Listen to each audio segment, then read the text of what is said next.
Nauwi sa pananaksak ang away ng ilang kabataan sa Navotas na nag-ugat umano sa alitan. Paliwanag ng lalaking nanaksak, dinepensa niya lang ang kanyang sarili. May unang balita si Bea Pinlac.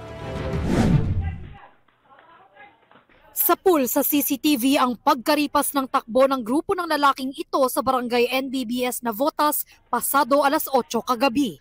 Ang tinatakbuhan umano nila, away kalyeng nagsimula sa suntukan at nauwi sa pananaksak. Yun po na ikwento ng naging witness natin, di umano away ng kabataan na yung isa pong minor is nagtamo po ng saksak sa kaliwang parte ng kanyang tiyan at saka sa balikat. Sa ngayon po, yung suspect po natin is minor din po. Sugatan ang 16 na taong gulang na lalaki na kabilang daw sa grupong nagtakbuhan. Ang pakay umano nila roon, resbakan ang menor de edad na dati na nilang nakaalitan sa lugar ayon sa isang saksi. Nagsiselfon lang po sa tapat ng bahay namin. Nang bigla po dumaan po yung mga kaibigan ko po, mga nagmamadali po sila.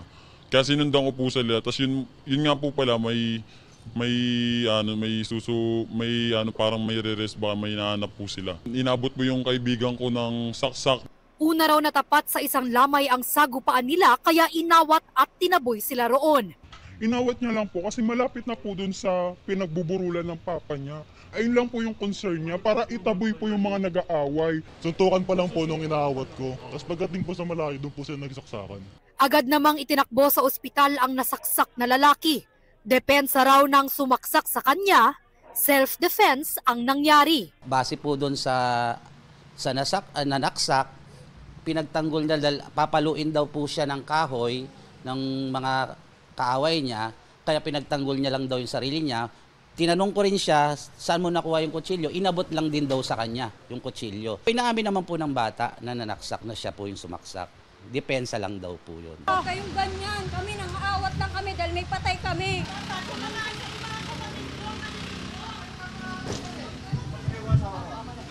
Wala tayong gulo rito. Sir, kaya nga po kami pumunta dito.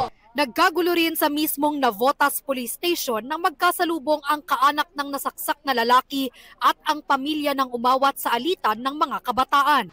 Kasi sinisisi nila yung umawat, hindi raw po masasaksak yung bata na yon kung di raw hinawakan ng umawat. Pero depensa ng kaanak ng umawat na lalaki, Ang concern lang po namin, binabalikan po nila kasi yung nag-awat.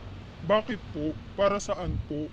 Nag-awat lang naman po kasi may patay po kami. Ang ending po, siya pa po yung napasama kasi inawat niya lang po. patuloy naman ang investigasyon ng pulisya sa insidente. Hawak na ng mga otoridad ang menor de edad na nanaksak. Ito ang unang balita, Bea Pinlac para sa GMA Integrated News.